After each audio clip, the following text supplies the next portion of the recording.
আসসালামু আলাইকুম ওয়া রাহমাতুল্লাহি ওয়া বারাকাতুহু। সুপ্রিয় দর্শক শ্রোতা, যে যেখান থেকে শুনছেন আন্তরিক মোবারকবাদ। আমাদের কাছে অনেকেই জানতে চেয়ে থাকেন যে শায়েখ, শবে বরাত আসলে কি?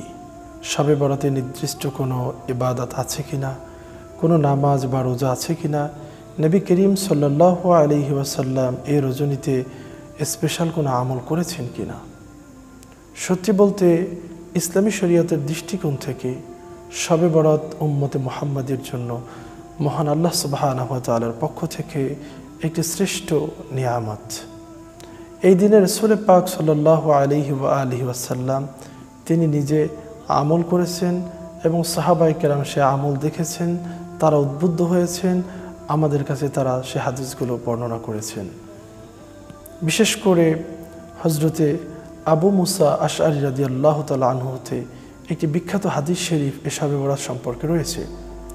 আন আবি মুসা আল আশআরী রাদিয়াল্লাহু তাআলা আনহু আন রাসূলিল্লাহি সাল্লাল্লাহু আলাইহি ওয়াসাল্লাম قال إن الله لا يطلع في ليلة النصف من شعبان فيغفر لجميع خلقه إلا لمشرك أو مشاهد। প্রখ্যাত সাহাবী হযরত আবু মুসা আশআরী রাদিয়াল্লাহু তাআলা হতে বর্ণিত, তিনি বলেন রাসূল পাক সাল্লাল্লাহু আলাইহি ওয়াসাল্লাম ইরশাদ করেছেন, নিশ্চয়ই আল্লাহ সুবহানাহু ওয়া তাআলা শাবান মাসের মধ্য রজনীতে অর্থাৎ শবে বরাতের রাতে তিনি সমস্ত পৃথিবীর দিকে রহমতের দৃষ্টি দিয়ে তাকান এবং তার সমস্ত সৃষ্টি জগৎকে তিনি ক্ষমা করে দেন, মাফ করে দেন, একমাত্র দুই প্রকার মানুষ ব্যতীত।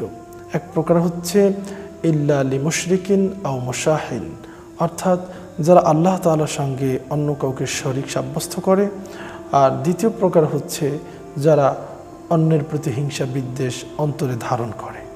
এ দুটি অত্যন্ত বড় ধরনের ভয়াবহ গুনাহ। আল্লাহ তাআলা এই দুই ধরনের ব্যক্তিদেরকে মাফ করেন না। এছাড়া পবিত্র শবে বরাতের রাতে আল্লাহ সুবহানাহু ওয়া তাআলা তার সমস্ত সৃষ্টি জগৎকে মাফ করে দেন। সুবহানাল্লাহ। আমরা রাসূল করিম সাল্লাল্লাহু আলাইহি ওয়াসাল্লাম তিনি যে শবে বরাতের রাতে, অর্থাৎ যাকে হাদিসের পরিভাষায় লাইলাতুন নিসফি মিন শাবান বলা হয়, এ রাতে নবী করিম সাল্লাল্লাহু আলাইহি ওয়াসাল্লাম ইবাদত করেছেন। আমরা আম্মাজান আয়েশা রাদিয়াল্লাহু তাআলা আনহার হাদিস থেকেও জানতে পারি। একদিন আম্মাজান আয়েশা রাদিয়াল্লাহু তাআলা আনহা মধ্যরাতে ঘুম থেকে উঠে দেখেন যে রাসূল পাক সাল্লাল্লাহু আলাইহি ওয়াসাল্লাম তার ঘরের মধ্যে নেই। তিনি চিন্তিত হয়ে পড়লেন এবং রাসূল পাক সাল্লাল্লাহু আলাইহি ওয়াসাল্লামকে খুঁজতে বের হয়ে গেলেন। তিনি খুঁজতে খুঁজতে এক পর্যায়ে গিয়ে দেখেন রাসূল পাক সাল্লাল্লাহু আলাইহি ওয়াসাল্লাম জান্নাতুল বাকিতে দোয়া করতেছেন। আম্মাজান আয়েশা রাদিয়াল্লাহু তাআলা আনহা বললেন, ইয়া রাসূলুল্লাহ, আমি তো আপনাকে খুঁজতেছিলাম। রাসূল পাক সাল্লাল্লাহু আলাইহি ওয়াসাল্লাম বলেন, আয়েশা, তুমি কি মনে করেছো যে আল্লাহ এবং তার রাসূল তোমার হক নষ্ট করবেন? আম্মাজান আয়েশা বলেন, ইয়া রাসূলুল্লাহ, আমি ভেবেছিলাম আপনি হয়তো অন্য কোন স্ত্রীর ঘরে গিয়েছেন। প্রতি উত্তরে রাসূল পাক সাল্লাল্লাহু আলাইহি ওয়াসাল্লাম বলেছেন যে, আয়েশা, তুমি কি জানো না আজকে রাত্রি কোন রাত? আজকে রাতটি হচ্ছে লাইলাতুন নিসফি মিন শাবান, অর্থাৎ শাবান মাসের মধ্য রজনী, অর্থাৎ 14 তারিখ দিবাগত রাত্র, 15 তারিখের যে রাত্রটা, এটা হচ্ছে সেই রাত যাকে আমরা শবে বরাত বা লাইলাতুল বরাত বা ভাগ্য রজনী বলে থাকি।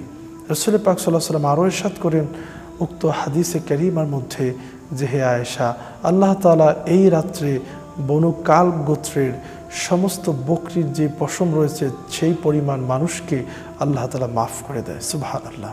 অতএব এ রাত্রে আমরা নির্দ্বিধায় আমল করতে পারি, ইবাদত করতে পারি। এটা আমাদের জন্য বড় একটি সুযোগ। আল্লাহ সুবহানাহু ওয়া তাআলা আমাকে আপনাদিগকে প্রত্যেককে এ রাতে বেশি বেশি আমল করার তৌফিক দান করুক। আসসালামু আলাইকুম ওয়া রাহমাতুল্লাহি ওয়া বারাকাতুহু।